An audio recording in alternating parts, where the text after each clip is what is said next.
గత ప్రభుత్వం రాష్ట్రాన్ని ఏ విధంగా ధ్వంసం చేసిందో అందరికీ తెలిసిందేనని కేంద్ర హోం మంత్రి అమిత్ షా పేర్కొన్నారు. అప్పటి సర్కార్ చేసిన ధ్వంసం మానవ విపత్తుకు సంబంధించిందని, వాటి నుంచి రక్షించేందుకు ఎన్డీఏ వచ్చిందని అమిత్ షా వివరించారు. గత ప్రభుత్వం హయాంలో జరిగిన విధ్వంసం గురించి చింతించవద్దని, మోదీ, చంద్రబాబు నాయకత్వంలో రాష్ట్రంలో మూడింతల ప్రగతి సాధిస్తామని చెప్పారు. ప్రధానమంత్రి నరేంద్ర మోదీ సారథ్యంలో ఏపీ అభివృద్ధికి కేంద్ర ప్రభుత్వం కట్టుబడి ఉందని కేంద్ర హోంమంత్రి అమిత్ షా ఉద్ఘాటించారు. ఎన్డీఆర్ఎఫ్ 20వ వ్యవస్థాపక దినోత్సవం, ఎన్ఐడిఎం దక్షిణ సంస్థ కార్యాలయం అందుబాటులోకి తెచ్చామని అన్నారు. ఇక్కడ ఒకే సమయంలో 3 కార్యక్రమాలు నిర్వహించుకున్నామని తెలిపారు. ఏపీలో కూటమికి మంచి విజయం ఇచ్చిన ప్రజలకు ధన్యవాదాలు తెలిపారు. కొండపావులూరులో ఎన్డీఆర్ఎఫ్ రైజింగ్ డే వేడుకలు జరిగాయి. ఎన్డీఆర్ఎఫ్ 10వ బెటాలియన్ను ముఖ్య అతిథిగా కేంద్ర హోంమంత్రి అమిత్ షా హాజరై ప్రారంభించారు. ఎన్డీఆర్ఎఫ్ పరికరాల గ్యాలరీని అమిత్ షా సందర్శించారు. తిరుపతి రీజనల్ ఫోరెన్సిక్ సైన్స్ ల్యాబ్ను వర్చువల్గా ప్రారంభించారు. ఈ కార్యక్రమంలో CM Chandrababu, deputy CM Pawan Kalyan, కేంద్ర మంత్రులు రామ్మోహన్, బండి సంజయ్ మంత్రులు పాల్గొన్నారు. ఈ సందర్భంగా కేంద్ర హోంమంత్రి అమిత్ షా ప్రసంగించారు.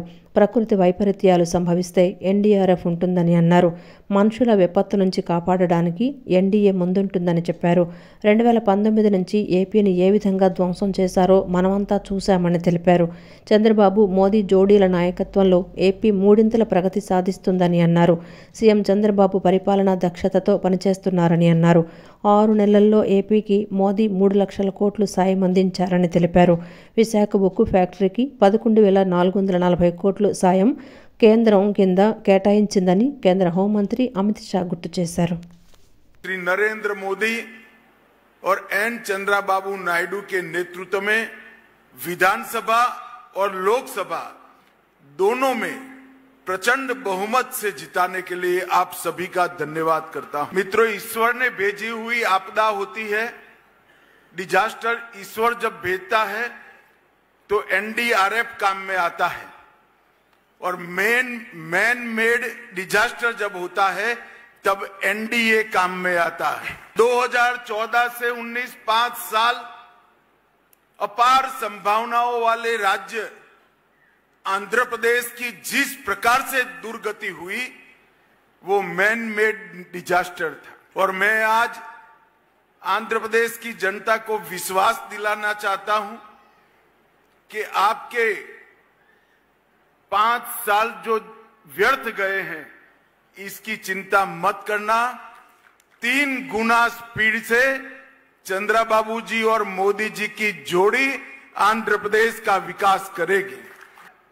एक और चंद्रबाबू जी एडमिनिस्ट्रेटिवली, फाइनेंशियली और डेवलपमेंट के रोड मैप की दृष्टि से आंध्र को दिन दूनी रात चौगुनी स्पीड से सेट करते जा रहे हैं। और दूसरी ओर 6 माह में नरेंद्र मोदी जी ने 3 लाख करोड़ से ज्यादा का इन्वेस्टमेंट और मदद आंध्र प्रदेश के लिए भेजी। అమిత్ షా పనితీరును అందరూ ఆదర్శంగా తీసుకోవాలని ఆంధ్రప్రదేశ్ ముఖ్యమంత్రి చంద్రబాబు నాయుడు తెలిపారు. కేంద్ర హోంమంత్రి అమిత్ షా సారథ్యంలో ఎన్నో విపత్తులను ఎదుర్కొన్నారని చెప్పుకొచ్చారు. సిబ్బందికి అవసరమైన అన్ని వనరులు ప్రభుత్వం పరంగా అందించారని వెల్లడించారు. టెర్రరిస్టు, నక్సలైటు, ఇతర సమస్యలను అమిత్ షా బాగా పరిష్కరించారని సీఎం చంద్రబాబు తెలిపారు. అమిత్ షా పనితీరును అందరూ ఆదర్శంగా తీసుకోవాలని ఆంధ్రప్రదేశ్ ముఖ్యమంత్రి నారా చంద్రబాబు నాయుడు తెలిపారు. 2014లో ఎన్డీఆర్ఎఫ్ కార్యాలయం కోసం శంకుస్థాపన చేశామని గుర్తు చేశారు. 2018లో ఇక్కడ ఎన్ఐడిఎం కార్యాలయం నిర్మాణం కోసం శంకుస్థాపన చేశామని చెప్పారు. వీటి కోసం ఏపీ ప్రభుత్వం 50 ఎకరాలు కేటాయించిందని అన్నారు. నేడు మళ్లీ ఎన్డీఏ హయాంలోనే వీటిని ప్రారంభించామన్నారు. ఎటువంటి విపత్తు వచ్చినా సమర్థవంతంగా ఎన్డీఆర్ఎఫ్ పనిచేస్తుందన్నారు. కొన్ని లక్షల మంది ప్రాణాలను వారు తమ ప్రాణాలు అడ్డుపెట్టి కాపాడారని చెప్పారు. నీరు, భూమి, ఆకాశం ఎక్కడైనా వారు సేవలు అందించడంలో ముందుంటారని తెలిపారు. హుద్హుద్ తుఫాన్, విజయవాడ వరదల సమయంలో వారి సేవలు ప్రశంసనీయమని కొనియాడారు. కేంద్ర హోంమంత్రి అమిత్ షా సారథ్యంలో ఎన్నో విపత్తులను ఎదుర్కొన్నారని చెప్పుకొచ్చారు. సిబ్బందికి అవసరమైన అన్ని వనరులు ప్రభుత్వ పరంగా అందించారని వెల్లడించారు. టెర్రరిస్టు, నక్సలైటు, ఇతర సమస్యలను అమిత్ షా బాగా పరిష్కరించారని సీఎం చంద్రబాబు తెలిపారు. రాజకీయ నాయకులు రిబ్బన్ కట్ చేసి ప్రారంభోత్సవం చేస్తారని, అమిత్ షా మాత్రం వాటి లోతుల్లోకి వెళ్లి సమీక్ష చేసి పరిశీలిస్తారని వెల్లడించారు. అమిత్ షా సారథ్యంలో దేశంలో శాంతి భద్రతలు పూర్తిగా అదుపులో ఉన్నాయని చెప్పారు.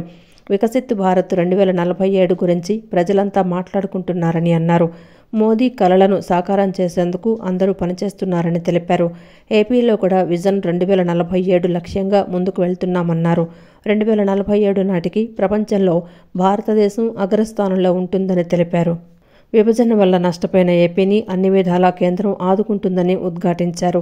ధర్మవరం సభ ద్వారా కూటమి విజయం ఖాయమైందని గుర్తు చేశారు. 93% స్ట్రైక్ రేటుతో ఏపీ ప్రజలు కూటమికి పట్టం కట్టారని సీఎం చంద్రబాబు వెల్లడించారు. వెంటిలేటర్పై ఉన్న ఏపీని కేంద్రం సహకారంతో బెడ్ మీదకు తీసుకొచ్చారని, కానీ ఇంకా ఏపీ పేషెంట్గానే ఉందనేది వాస్తవమని తెలిపారు. అమరావతి, పోలవరం నిర్మాణానికి నిధులిచ్చిన కేంద్రానికి ధన్యవాదాలు తెలిపారు. విశాఖ ఉక్కు ఆంధ్రుల హక్కుతో ఉక్కు కర్మాగారం నిర్మాణం జరిగిందని చెప్పారు. ఇప్పుడు 11,440 కోట్లిచ్చి కేంద్రం ఊపిరి పోసిందని తెలిపారు. ఆనాడు ఎన్డీఆర్ఎఫ్ పెట్టాలని బైఫర్కేషన్ లో పెట్టడం, దాన్ని ఫాలో అప్ చేసినప్పుడు 2014లో ఎన్డీఏ ప్రభుత్వం ఆనాటి మంత్రి హోమ్ మినిస్టర్ అయినటువంటి రాజ్నాథ్ సింగ్ గారి చేతుల మీదుగా ఫౌండేషన్ వేసుకున్నాం. అదే మరి national institute of disaster management campus కి అయితే 2018 అప్పటి ఉపరాష్ట్రపతి వెంకయ్యనాయుడు గారి చేతుల మీదుగా శంకుస్థాపన చేసుకున్నాం. ఈ రెంట్కు కూడా దగ్గర మనం చూస్తే 50 ఎకరాల భూమి ఇచ్చాం. ఈ రోజు పూర్తి క్యాంపస్ పూర్తి చేసి అమిత్ షా గారి చేతుల మీదుగా ఈ రోజు ఫౌండేషన్ మళ్ళా ఇనాగరేషన్ చేసుకున్నాం. దీనికి మనస్ఫూర్తిగా కేంద్ర ప్రభుత్వాన్ని అభినందిస్తున్నాను. ఆ రోజు స్టార్ట్ చేసింది కేంద్ర ప్రభుత్వం, ఎన్డీఏ ప్రభుత్వం. మళ్లీ ఈ రోజు మనం దీన్ని ఇనాగరేషన్ చేసుకోవడం కూడా వారి చేతుల ద్వారా చేసుకునే పరిస్థితికి వచ్చాం. ఎప్పుడు కూడా ఎన్డీఆర్ఎఫ్ అనేది నేను చాలా సందర్భాల్లో చూశాను. ఏ డిజాస్టర్ వచ్చినా ఫస్ట్ గుర్తొచ్చేది ఎన్డీఆర్ఎఫ్ గుర్తొస్తుంది. ఏ డిపార్ట్మెంట్ లో ఎప్పుడు ఎవ్వరూ చేయలేని పనులు ఏదైనా ఉంటే అది చెయ్యగలిగే శక్తి ఎన్డీఆర్ఎఫ్ ఉంది. అది వాటర్ లో కావచ్చు, ల్యాండ్ మీద కావచ్చు, లేకపోతే క్రిటికల్ జంక్చర్ లో ఫారెస్ట్ లో కావచ్చు, ఎక్కడైనా సరే సమర్థవంతంగా ఎదుర్కొంటున్నారు. కొన్ని లక్షల మంది ప్రాణాలు కాపాడారు. కొన్ని లక్షల మందిని ఈ యొక్క విపత్తు వచ్చినప్పుడు వాళ్ళు కాపాడే పరిస్థితికి వచ్చారు. మన దేశమే కాకుండా విదేశాల్లో విపత్తు వస్తే 2011 జపాన్ ట్రిపుల్ డిజాస్టర్ వచ్చినప్పుడు, 2015 నేపాల్లో డిజాస్టర్ వచ్చినప్పుడు, 2023 టర్కీ భూకంపం వచ్చినప్పుడు సేవలు అందించిన ఘనత ఈ ఎన్డీఆర్ఎఫ్ కే దక్కిందని చెప్పి కూడా నేను మీకు తెలియజేస్తున్నా. దక్షిణ భారతదేశ డిజాస్టర్ మేనేజ్మెంట్ కార్యాలయం ఏపీలో నిర్మించడం ఆనందంగా ఉందని AP deputy CM Pawan Kalyan తెలిపారు.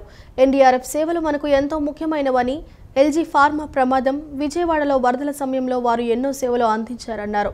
ప్రజలు కూడా బాధ్యతతో అవసరమైన సమయంలో సహాయక కార్యక్రమాల్లో పాల్గొనాలని పవన్ కళ్యాణ్ పిలుపునిచ్చారు. దక్షిణ భారతదేశ డిజార్డర్స్ మేనేజ్మెంట్ కార్యాలయం ఏపీలో నిర్మించడం ఆనందంగా ఉందని AP deputy CM Pawan Kalyan తెలిపారు. హోంమంత్రి అమిత్ షా ప్రధాని మోదీకి ధన్యవాదాలు తెలిపారు. 150,000 మందికి పైగా ప్రజల ప్రాణాలను కాపాడారని చెప్పారు. 7,000 మృతదేహాలను తమ కుటుంబాలకు అప్పగించారన్నారు. 19,368 మూగ జీవాలను కాపాడారని చెప్పారు. ఎన్డీఆర్ఎఫ్ సేవలు మనకెంతో ముఖ్యమైనవని అన్నారు. ఎల్జీ ఫార్మా ప్రమాదం, విజయవాడలో వరదల సమయంలో వారు ఎన్నో సేవలు అందించారన్నారు. ప్రకృతి విపత్తులు, భారీ ప్రమాదాల సమయంలో ఎన్డీఆర్ఎఫ్ టీం ధైర్య సాహసాలతో ప్రజల ప్రాణాలు కాపాడుతున్నాయని అన్నారు. తుఫాన్, భూకంపం, సునామీ వంటి ప్రమాదాల సమయంలో వారు ప్రాణాలు పణంగా పెట్టి ప్రజలను రక్షించారని తెలిపారు. సీఎం చంద్రబాబు స్థలమిచ్చి నిర్మాణానికి సహకారం ఇచ్చారని అన్నారు. వైసీపీ ప్రభుత్వం మళ్లీ వస్తే విపత్తు ఎలా ఉండేదో అందరూ చూసేవారని పవన్ కళ్యాణ్ తెలిపారు. గతంలో ఎంతో మంది ఎన్నో ఇబ్బందులు పడ్డారన్నారు. ప్రజలను ఆ విపత్తు నుంచి కాపాడేలా కూటమి పార్టీలు కలిసి పనిచేశాయన్నారు. అటువంటి విపత్తు రాష్ట్రానికి రాకూడదని మోదీ, అమిత్ షా సూచనలు, సహకారంతో ముందుకు సాగామని అన్నారు. విశాఖ స్టీల్ ప్లాంటుకు నిధులు కేటాయించినందుకు ధన్యవాదాలు తెలిపారు. పంచాయతీల స్థాయిలో కూడా విపత్తులను ఎదుర్కొనేలా ప్రజల భాగస్వామ్యం ఉండాలన్నారు. అమిత్ షా చెప్పిన ఈ సూచనలను తాము గ్రామీణ ప్రాంతాల్లో అమలు చేస్తున్నామని అన్నారు. ప్రజలు కూడా బాధ్యతతో అవసరమైన సమయంలో సహాయక కార్యక్రమాల్లో పాల్గొనాలని పవన్ కళ్యాణ్ పేర్కొన్నారు. ఎంత కీలకమో మనందరం గుర్తించాలి. వారికి మనస్ఫూర్తిగా నా ధన్యవాదాలు తెలియజేస్తా ఉన్నాను. అలాగే మన విశాఖపట్నంలో 2020లో జరిగిన ఎల్జీ పాలిమర్స్ గ్యాస్ లీకేజ్ కానీ, 2022లో అనకాపల్లి అచ్యుతాపురంలో జరిగిన అమ్మోనియా గ్యాస్ లీకేజ్ కానీ, మొన్నటికి మొన్న విజయవాడలో వచ్చిన వరదల సమయంలో ఎన్డీఆర్ఎఫ్ అందించిన సేవలు మనందరికీ తెలుసు. వారికి ప్రత్యేకించి చాలా ధన్యవాదాలు తెలియజేస్తా ఉన్నాం. జపాన్లో కానీ, నెదర్లాండ్స్లో కానీ, ప్రత్యేకించి ముఖ్యంగా Japan has one of the advanced earthquake warning systems in the world, coupled with strict building regulations. And also Netherlands, known for its battle against water, has developed innovative solutions like Room for the River project to manage floods. In the same manner, Honorable Prime Minister, 5 days back on January 14th, Prime Minister launched a mission Mausam which aims to transform India into a climate-smart nation. India, with its diverse climatic and geographical conditions, is prone to natural disasters. So we in Andhra Pradesh, having extensive coastline, often face threats of cyclones. We have a vast number of fishing community who are frequently affected. There's no place on globe that's free from disaster. With the help of NDRF, we can change the impact with our efforts in mitigating losses. NDRF teams from this battalion played a pivotal role in rescue and relief operations during Vijayawada floods. NDRF personnel are well equipped with the latest technical and analytical expertise and geomatics required to have. గిరిజనులు ఆదివాసీల ఉత్పత్తులకు మార్కెట్లో demand ఉందని, వారు ఈ అవకాశాన్ని ఉపయోగించుకుని వ్యాపార రంగంలో రాణించాలని భారత పూర్వ ఉపరాష్ట్రపతి ముప్పవరపు వెంకయ్య నాయుడు చెప్పారు. ఈ కామర్స్, డిజిటల్ వ్యాపార మార్గాల మీద దృష్టి పెట్టాల్సిన అవసరం ఉందని స్పష్టం చేశారు. నగరంలోని తుమ్మలపల్లి కళాక్షేత్రంలో గిరిజన ప్రజా సమైక్య, గిరిజన విద్యార్థి సమైక్య ఆధ్వర్యంలో ఏర్పాటు చేసిన గిరిజన ఆదివాసీ సమ్మేళనం కార్యక్రమానికి ముఖ్య అతిథిగా హాజరై ప్రసంగించారు.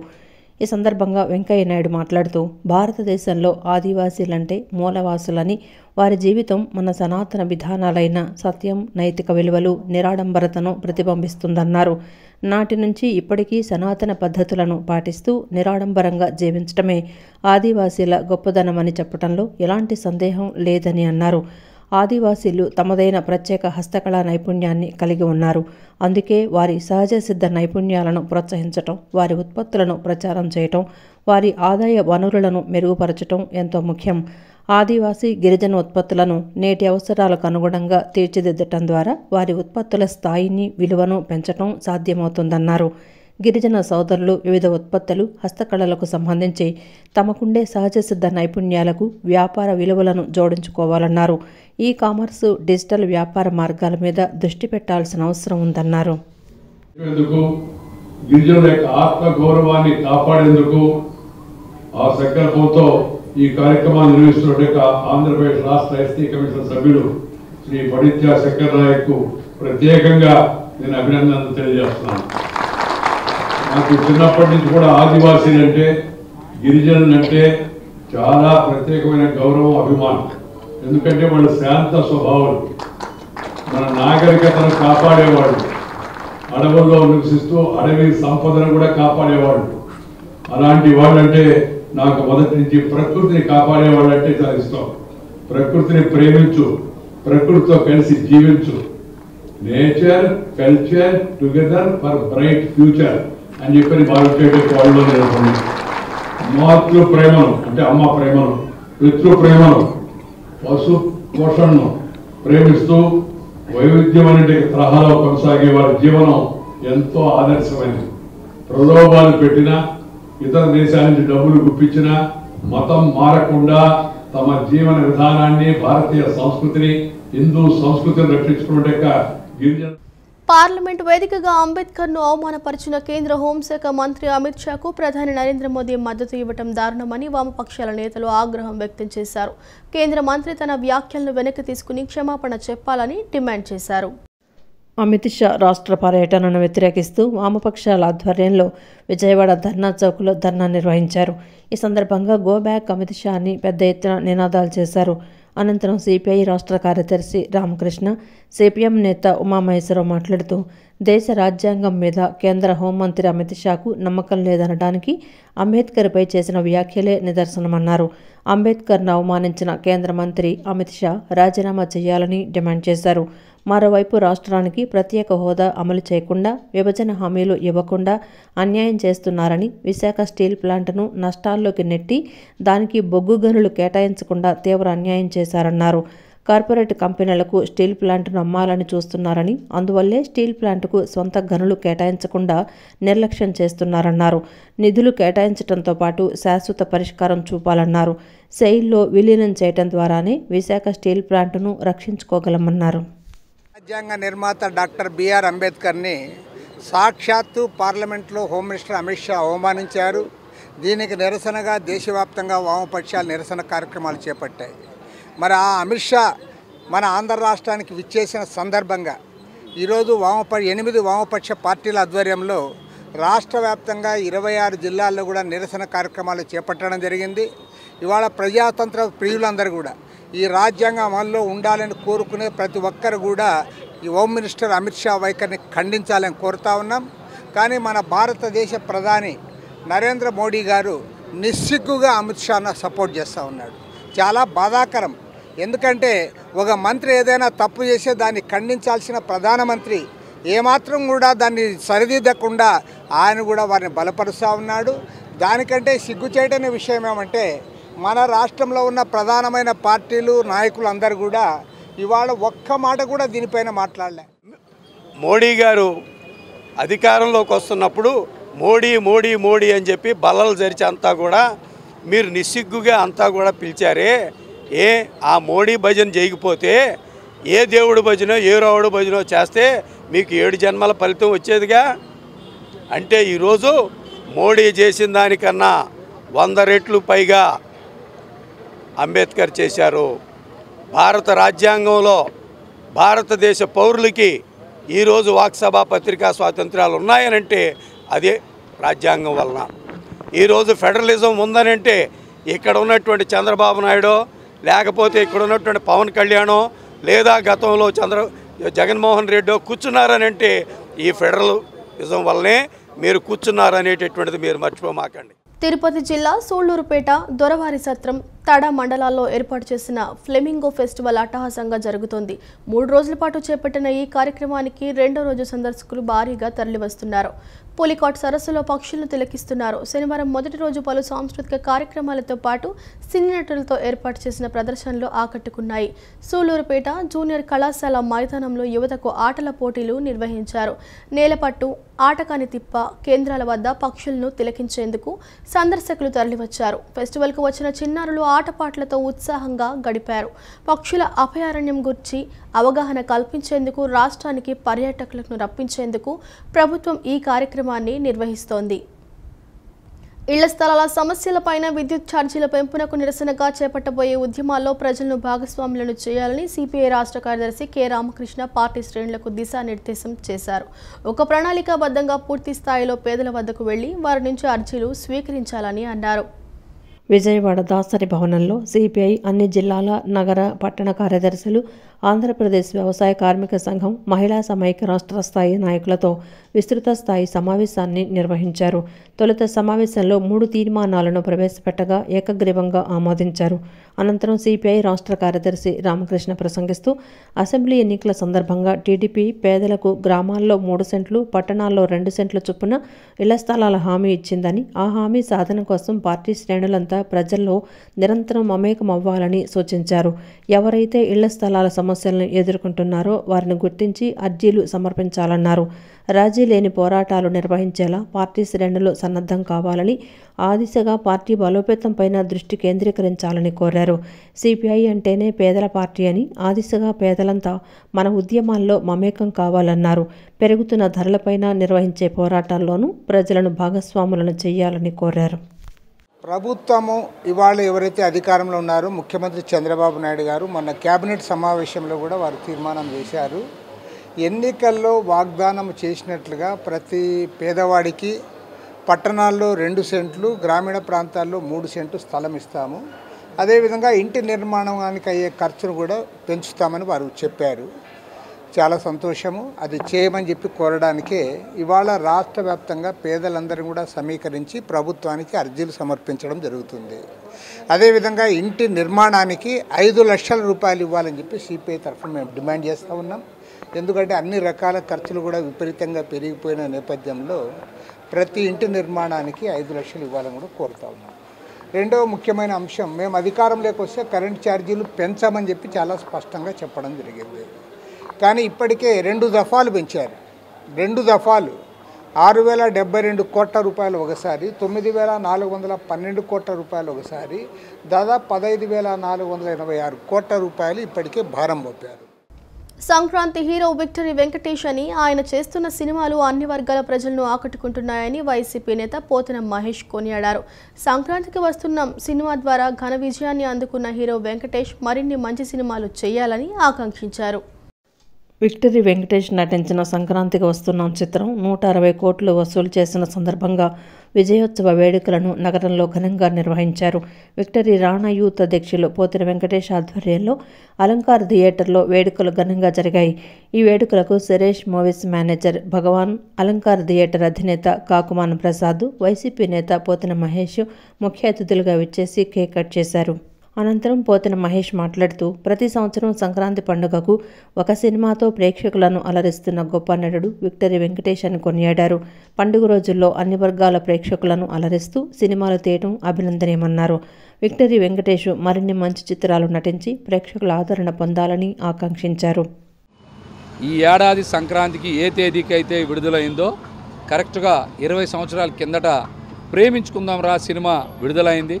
మరి ఒకే తేదీని 2 కూడా రావడం, జనవరి 13న రావడం, 14న రావడం అత్యంత విజయవంతం కావడం అనేది చాలా ఆనందించదగినటువంటి విషయమని ఈ రోజున వెంకటేష్ గారి అభిమానులే కాదు మరి చాలామంది వినోద రంగాన్ని ఆస్వాదించేటువంటి ప్రతి ఒక్కరు కూడా మరి హర్షం వ్యక్తం చేస్తూ ఉన్నారు.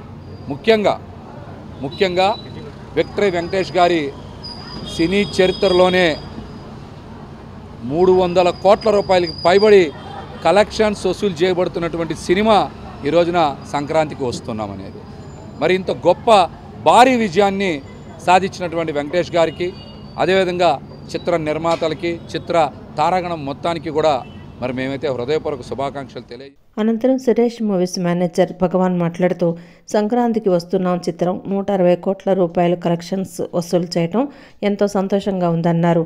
కార్యక్రమంలో నమ్మి సాయి, పోతిన సాయి, జానీ, విజయ్, రాజగిరి గోపి, నాగోతి వాసు, పోతిన యుగంధర్ తదితరులు పాల్గొన్నారు. దాకా కలెక్ట్ చేసిందండి. దానికి సంబంధించి విజయవాడ వెంకటేష్ బాబు ఫ్యాన్స్కి సంబంధించి పోతున వెంకటేష్ గారు, పోతున మహేష్ గారు ఆధ్వర్యంలో మన అలంకార్ థియేటరు ప్రొపరేటర్ అలంకార్ ప్రసాద్ గారి ఆధ్వర్యంలో ఈ సక్సెస్ మీట్ జరుగుతోంది. దీనికి ప్రేక్షకులు ఈ అఖండ విజయం సాధించినందుకు మా ప్రొపరేటర్ వెంకటేష్ బాబు, నేను సురేష్ మేనేజర్ అండి సురేష్ మూవీస్కి, మా ప్రొపరేటర్ వెంకటేష్ బాబుకి ఇంత సక్సెస్ ఇచ్చిన ప్రేక్షకులందరికీ సంక్రాంతి సందర్భంగా శుభాకాంక్షలు చెప్తూ ఇంత అఖండ విజయం ఇచ్చిన ప్రేక్షకులందరికీ కృతజ్ఞతలు తెలియజేస్తున్నామండి. ఇట్లాంటి సినిమాలు ఎన్నో సినిమాలు చేసి మా వెంకటేష్ బాబు ఇంకా సూపర్ హీరో అయ్యి ఇంకా 1000 కోట్ల స్థాయికి చేరాలని మనస్ఫూర్తిగా కోరుకుంటున్నాం. కార్మిక హక్కుల కోసం పోరాడుతూనే యాజమాన్యాలతో కలిసి సంస్థ అభివృద్ధికి the Krishna district lorry owners mutual aided cooperative sports limited union ఉద్యోగులు ఎంతో కృషి చేస్తున్నారని ఆంధ్రప్రదేశ్ లారీ ఓనర్స్ అసోసియేషన్ రాష్ట్ర కార్యదర్శి వై ఈశ్వర్రావు అన్నారు.